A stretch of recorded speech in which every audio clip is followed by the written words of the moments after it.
Hello, I'm Samer Abbas. I'm basically a game development, game industry professional from the Middle East, North Africa region, what we call the Arab world. I worked in various different aspects of the or sides of the industry. I started out 10 years ago in games market research, and then moved to community and community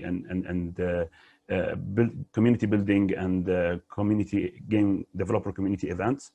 And then in the last 6 years, I've been in game publishing, also focusing on the MENA region.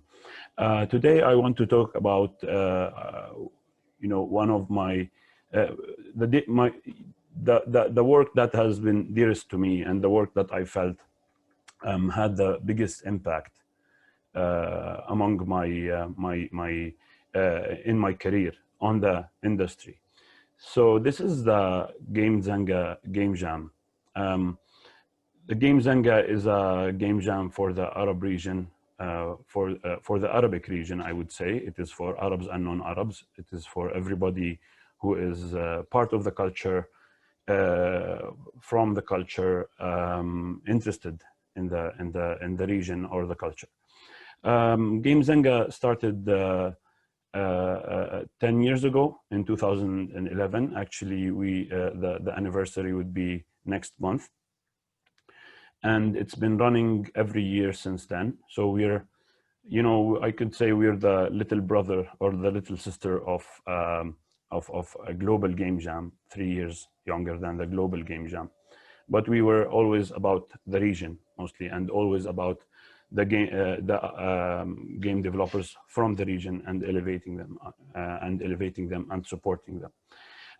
The Game Zanga, it's interesting. I think it's interesting, and I like to talk about it on on platforms like this. It's interesting for various reasons. One of these reasons is that it is it started as a commercially driven game jam. And back when game jams were still a novelty, let's say, or still picking up, hearing about a game jam that is commercially driven, or has cash prizes, and it was a bit odd. And over time, Game Zanga evolved into a completely community-driven event, and it is now a completely community-driven event. And during this transition, it was only growing. So the number of participants, it kept increasing every year, even though we reduced the emphasis on prizes and the emphasis on getting big sponsors. We had Sony, we had Game Maker, we had Unity, supporting developers with giveaways, free licenses, sometimes hardware. And as we reduced these slowly, the number of participations kept increasing. So this, maybe we felt that, okay, maybe we needed that spark. But as we made it more community driven, it became more welcoming and more friendly and more open. So I will talk a bit about this.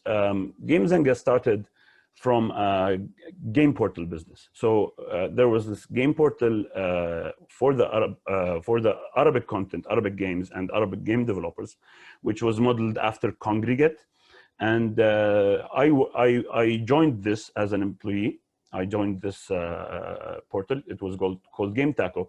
And this and my first job, basically, I was commissioned to create this game jam. So the idea wasn't mine. Even the name Game Zanga wasn't mine, but I just picked it up and organized the whole project. And in the very first one, which was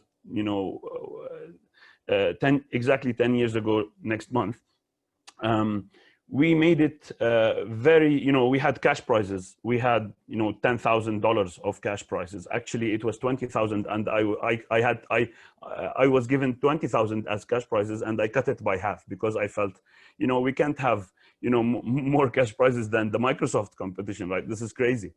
So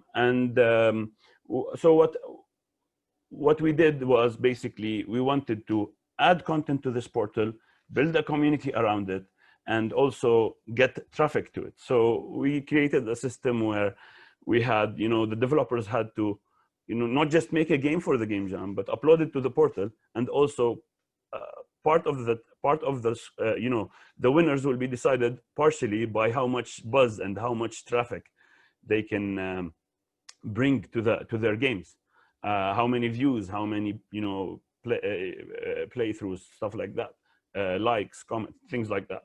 So this was interesting. This made it competitive initially, but the community has always been friendly, but it made, gave it a competitive and, a bit of a fierce edge because of the cash prizes. But also, I felt that it was a nice idea. It was novel because, we were telling developers, okay, you have to work to market your game. You have to make it look good. You have to make the creatives look good. You have to, create buzz and, build the community around it, bring traffic to it. So I think it was a positive statement overall for the market, but gradually we started moving away from that, and now the Game Zanga is in a place where it is, everything is contributed by the community. We have people contribute the logos, the posters, videos explaining it. So it really has a lot of fanfare. We have hundreds of developers over the 10 years, thousands participated. We have 650 games that were created over Game Zanga weekends in the past 10 years. And this might sound small. Maybe it's in one global game jam, but for the region, it really created an impact because we started from zero, and because a lot of developers, game developers, actually had their first spark or their first experience creating a game from the Game Zanga. One other way it was interesting, and this is less novel, but very something that is regionally very, very important, I think, was that as we were making it from the start, we modeled it. Yeah, I think I will talk about the challenges and also what it meant. Like the two last points would be the challenges we faced and how we shaped the Game Zanga, and also what it means for people in the region. First thing is that we are a region of 22 countries. Roughly, we're the size of the USA in terms of population, but we are 22 countries, and we can't move freely across borders. So from the beginning, it had to be an online game jam.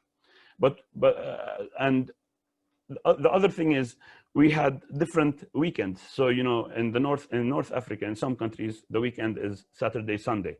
In the Gulf, when we started in the Gulf region, it was it was Thursday, Friday, and in the Levant, my region, it was Friday, Saturday. It's confusing. So initially, to cover all weekends, and because it was a competitive event with prizes, we did not do like the Game Jam where we staggered the theme announcements. We had it done over.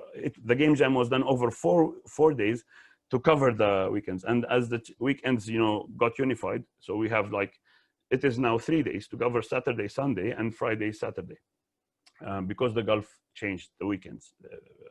And so this part served us as because also we have less experience with game development in the region, so we gave people more time. So it gave people more time to polish their games. So in that sense, we were going for something that is like Ludum Dare, and we modeled a lot of it based on Ludum Dare, but also we emphasized the gatherings. So we held our own gatherings where I'm based here in Amman, Jordan, and then this kind of communities in the other countries were saying, okay, I want also a gathering in my place. And so this kind of snowballed into gatherings in 10 countries, 17 cities, lots of buzz, and just people wanting to be around each other in a creative and exciting event. So it was eventually in the end a mix of both. And one thing also we brought from Ludum Dare is the community selection and voting for the theme. So this was a very new experience for developers in the region. They were, they got to, democratically choose something, right? So this is a process that created a lot of excitement around an event. People were suggesting themes, voting for them, and and the excitement of knowing what's the winning theme gonna be. And and the interesting thing about the game Zanga as well is that it started with the Arab Spring. So December 2011 was when the Arab Spring kicked off in Tunisia, and the first year the theme was not community selected. We chose social issues to create PR around it, like serious games, something like that. But then afterwards, it was all community driven and community. So the themes are suggested and voted by the community. And the interesting thing is, the themes in the first 3 years of the Arab Spring really echoed what was happening in the world. You have the first 2012, the theme that won was freedom, at the peak of the Arab Spring in Egypt. And then the year after it, it was lost when the anti-revolution and the coups happened, and the opposite force, when things started to look backwards and ugly and difficult. So the theme was lost. And in the last year, in 2014, the third year, things started to become chaotic. You had ISIS coming in the picture, and grabbing land, and lots of bloodshed, lots of civil wars. The war in Syria was escalating, and this is when the winning theme was chaos. So I felt that it was interesting how maybe there's like a collective conscious sort of thing happening because of the theme selection process. So this is roughly like the format of the Game Zanga. And the last thing I want to talk about is the impact of Game Zanga. So, we are 20 countries or 22 and increasing. We're always there are new countries, more divisions, Sudan, South Sudan, all this. What's happening in Syria, all that. So what we did, what I realized after, when I started Game Zanga, actually I tried to make my own game before Game Zanga, and I had difficulty finding developers. So I felt, working in community will allow me to get to know these developers. And I went from not knowing anyone to knowing almost everyone in game development or interested in game development, from Morocco all the way to Abu Dhabi and the UAE. So, covering the Arab world from the west to the east, and this was fascinating for us, and it was my experience, but also it was everybody's experience. This is the first time you're talking to someone from Morocco. I never met anybody from Morocco. I never met anybody from Algeria. So it was fascinating for us as a region to come together. We have this dream of a unified Arab world, and this was like living the dream in a way. And so, because of Game Zanga, I have friends now in in the UAE, in Saudi Arabia, lots of friends, and in any country, in Iraq, in Egypt, all of them, people I've known for 10 years now, and people who are, friends. We talk together as friends. We're not just peers. And so this thing really, it was educational in a way, because, you understand that we have many similarities in the region, but a lot of things divide us, including borders and, maybe language, culture, stuff like that. But you learn this. You learn that, okay, we are very similar. We have the same, fears, aspirations, hopes, challenges, but also, we are different. We are different in our own ways, right? It's like, people from different cities being different, but you see this whole spectrum, and it's really eye-opening. So it was really unifying for the region, and the theme selection and the by the way, also, we started with a jury process, and as the games increased and it stopped being feasible, the community started voting. So this was also part of the transformation into a completely community-driven event, that now we are completely, the games are completely vetted and voted and rated by the community itself. So you see this, ability to shape something and to form something and to influence it. And this really got people interested and excited about it. And they, it felt like a small democracy.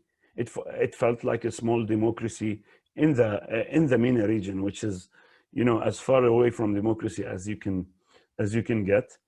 So I think, this year we had the 10th Game Jam. We don't do it on the same date every year. We always kind of see what's possible. Also, again, because we do not have the resources, we do not have funding, we do not have any, sponsors. It's just in our free time, and Danner, who is the Game Zanga organizer, he's been doing it for the last 6 years as a volunteer. I was doing it actually as an employee.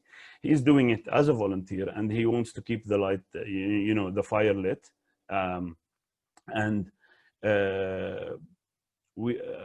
this year particularly was very difficult because of COVID. So we did not have any gatherings. So there was much less excitement, much less interaction online, but we managed to pull through. The games were less, but they were still, for the Game Zanga, they were the number was good. It was, I think, around 60 games.